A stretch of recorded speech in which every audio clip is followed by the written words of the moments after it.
Hey, yo, I don't have time to actually do saving it and such. It's one of those things where this is something where let's put it into play. Basically, it was the Kings versus. Well, first off, the playoffs. It was Game 2 yesterday of the round one playoff. Basically, to the point where you had essentially the uh, the Nets potentially essentially they lost to the to the what's that called, to the Philadelphia 76ers. There was no way they were going to win. I mean, it's amazing if they could come out with a game, that'd be great. But the chances of them winning the series is not happening. Let's be honest. Let's be real about that. The Nets are not winning the series against the Philadelphia 76ers. They're going to be swept, quite honestly. The real question is yesterday's game, basically, with the Warriors and Kings. It sounded like the way Golden State was playing, they should have won. They were on the verge of coming back and going to win this game possibly and potentially tying up the series and such. From this perspective, it was a question of could they do it at that point. But of course, what happens is something that was a little surprising in and of itself. And I'll just play the scene for you basically. Sorry, I don't know why this is not playing.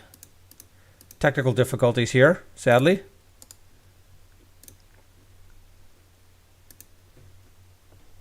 Okay, that ain't working.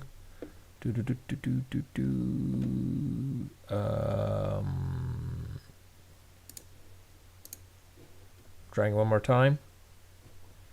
Let's see if this works. Huh, fascinating. Not letting it go. Okay. Let's see if I can get away around this another way.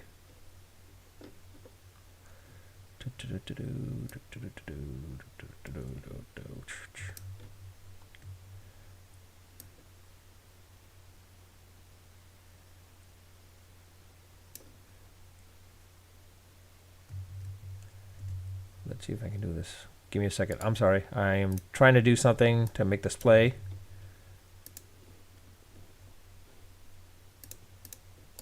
All right. Well, that don't look like it's going to work. Okay, then. Well, maybe.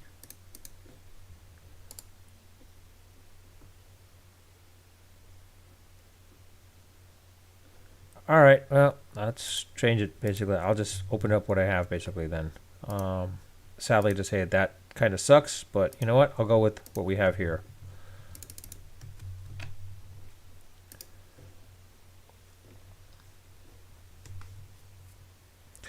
Of course, all the technical difficulties happen at the same time, but here we go.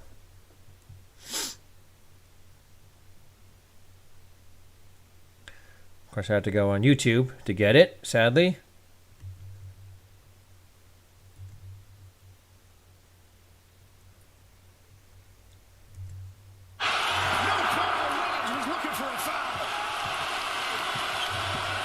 Monk puts it up. And Curry's got the board. Greene gets tied up. And a technical has been assessed. Sabonis is down. Let me say this. Draymond stepped on him, but Sabonis grabbed his leg first. Let's take a close look. Domantas Sabonis. So basically, Greene definitely stepped on him. Now watch the end of this play. As you see, as he goes Sabonis is falling down. Draymond Now it looks right like there. Sabonis basically grabbed Draymond Green's foot, right leg, and Greene basically kicked him in the chest. Now the question is like... So he grabs Draymond's leg right there. Now Draymond steps on him. Yeah. So now the real question is who's at fault for this, basically? Draymond Greene has picked up a flagrant that's the real question. Who's at fault, honestly? Because the question, I mean, honestly, it's hard to determine. Looking at it, basically, you'll see that essentially, Draymond Greene, was he right to kick him like that? I don't know about that. Because, there was talk, Klay Thompson basically was calling, he's like, oh, Draymond Green was going to go full in full stride at that point to run. Reality, you could take a look and you saw basically, and again, you could check on YouTube at this point as well too. There are lots of clips at this point right now at this point, and there are definitely highlights everywhere here. Draymond Green did not need to kick him down like that. That was a little bit more harsh than expected. Now, question is, Sabonis, did he grab his leg purposely? It's a possibility that he tried protecting his head and his arms just happened to wrap around it. Basically, I don't know. Honestly, I think it's a case where Sabonis probably did try to grab Draymond Green a little bit. The question is should Draymond Green have kicked him off like that? I don't think so. That was a little harsh. He could have just pulled it away, basically. It's one of those things where I think Draymond Green being Draymond Green, basically. This is a case where, I honestly hate to say this, but this is a case where Draymond Green has to be suspended. His antics would not be tolerated in the early 2000s, quite honestly. Just like Dennis Rodman wasn't. He's trying to become another. That's pretty much what Draymond Green is trying to be. He's trying to become another Dennis Rodman, which makes absolute sense. The team needs a Dennis Rodman, because you could see without a Dennis Rodman, the Bulls don't have the best record ever. Well, second best record now, and those title runs basically without Dennis Rodman. Jordan and Pippen played a huge factor. Of course, I'm not taking anything away from that. I'm not taking anything away from that. I'm just saying basically is Dennis Rodman was an integral piece to that team. Even Jordan admits it too. He knew that Rodman was an integral piece to that team. They needed, a rebounder and a guy that played really good defense. Draymond Green is that Dennis Rodman of the Dennis Rodman for today's day and age. The problem is he lets his emotions get the better of him to the point where he thinks he's worthy to allow to do that. In reality, because of the fact of what Dennis Rodman was able to get away with, what Karl Malone was able to get with, and the bad boy Pistons, as well as the Knicks of the 90s, late 90s, pretty much the 90s, the Knicks of the defensive era of, those bad boy Knicks basically, where they were allowed to get away with this stuff. Draymond Green is thinking that he could get away with this. Honestly, if that's the case, and they're not following that, then bring back, remove some of those restrictions then of those, hard restrictions. Let them all get physical at this point. Let's see how really well LeBron would have done, as well as let's see how well Giannis, as well as Curry, of course. All these players right now where they're shooting threes and all that stuff. Let's see if teams are allowed to be truly physical. Because if you're allowing Draymond Green to do this, then you should remove some of the rules at that point to allow for some of the physicalities of the 80s and 90s. If that is, it'd be really great to see then how these players stack up then to now versus then. Because these players now are saying, oh, they're the greatest and all. I know, granted, they're adapting, but at the same time, you know what? The Jordans, the Birds, the Larry John, the Jordans, the Birds, the Magic Johnsons, even Larry Johnson for that matter, and such. All of them back in the day. You got a hard foul, you got up and you still played. You got a hard foul hit, technically an ejection for the teams. No, and the other thing is getting slapped around a lot too. So let's see how today's players would stack up to that.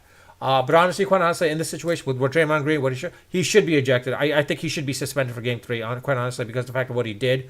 There was no need to kick him like that. There could have been a case where he could just moved his leg off and call the ref on that. It's hey, what the hell, basically. Everyone saying he was going in full stride. He was not even in full stride. You could see he's just lifting his leg up, and then he kicked him, basically. So please don't say he was in full stride. Klay Thompson doesn't know what he's talking about. Now, you could see Steph Curry playing the safe route. He went the safe route, saying that Sabonis grabbed his leg. He shouldn't have done that. Now, he didn't say, should Draymond have actually been harsh in that aspect of his reaction.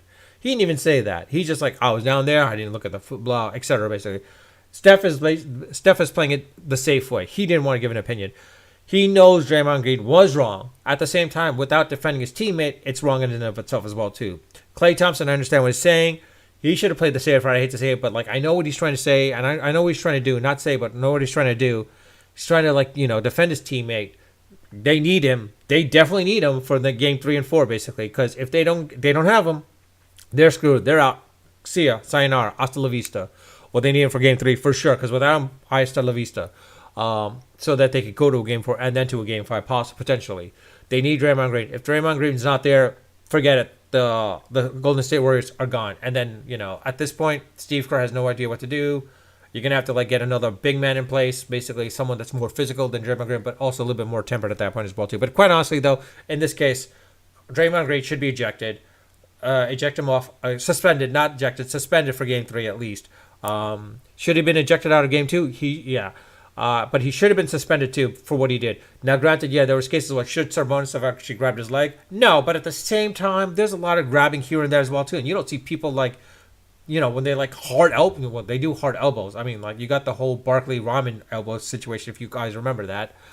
So in that situation, so let's call it like what it is. Basically, this is a case where like the NBA favoring the Golden State Warriors. They are favoring the Golden State Warriors over the Sacramento Kings. Simple as that, because the Sacramento Kings aren't as exciting as the Golden State Warriors. This is the NBA trying to dictate the playoffs to make sure that's much more ratings worthy. And by being ratings worthy, they want the Golden State Warriors to be in the playoffs as far as they possibly can, because they know the Golden State Warriors, the Lakers, Clippers, and Suns, all four in in the final semifinals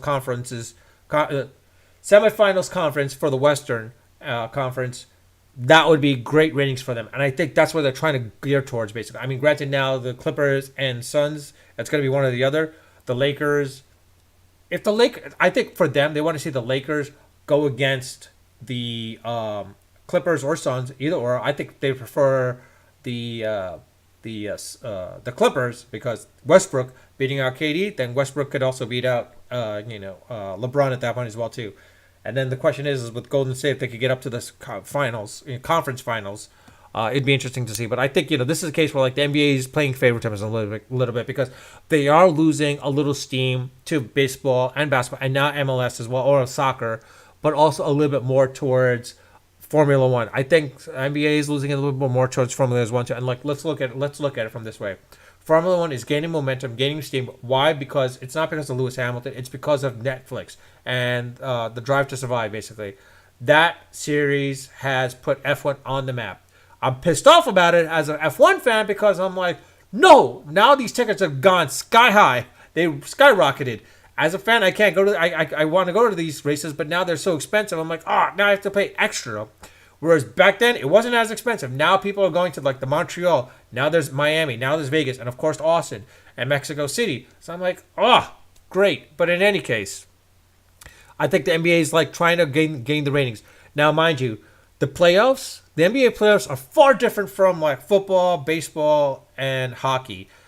NBA, when a team comes in, whoever's hot, they're hot. I mean, it's similar to football in that case. If you're hot with the defense, you're hot. So in the basketball world, a player can be dead on hot and they could go as far as they can go. Like, we can bring it plenty of examples. You got the 99 Knicks.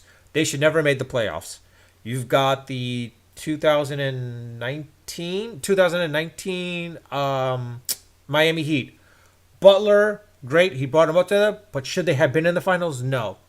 And of course, by far, the best one of all is basically the Milwaukee Bucks. Should Giannis have brought the Bucks into the finals and won the playoffs? Technically, no, because him alone. He was surrounded with decent talent, but not great talent. Him alone with them, and they were hot at that point. They knew it, and they won basically. So that in that situation, that was what showed the aspects of the Milwaukee Bucks as well as the Toronto Raptors. Let's not forget the Toronto Raptors. Kawhi Leonard. The Raptors should not have been in the finals if not for Kawhi, basically. Kawhi's out there, not there. This is the team that doesn't make it. So Kawhi being there dramatically improved the chances, but they should not have beaten the 76ers at that point, quite honestly. Nor should they have beaten, even still the somewhat depleted Golden State Warriors. They should still not have beaten them, basically. But they did. And so in that situation, I think this is a case where the playoffs does change, quite honestly, that once you're in the playoffs, things change a little bit. It's all even keel on level, basically leveled up. So it's just players leveling up at that point as well too, quite honestly. So as the commercial says, playoff mode. So it's one of those things where like once you're in the playoff, you go into playoff mode, you go all out at that point. So let's see how Game 3 comes out with the Golden State Warriors and Sacramento Kings. It'd be great if the Sacramento Kings could to sweep out the Golden State Warriors. Granted, it'll be killing my sleeper, but I'm still pulling towards the to the Lakers at this point. As well as the Clippers, being one of the two sleepers to make it to the finals. But let's put it this way: the Lakers, I think, have a far more legitimate shot at making the finals than all the other teams right now at this point as well too.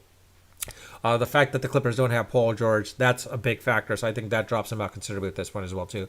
But in any case, let me know your thoughts. If you like my videos, please subscribe. Please like them. Please subscribe. If you don't like them, you're welcome to dislike them.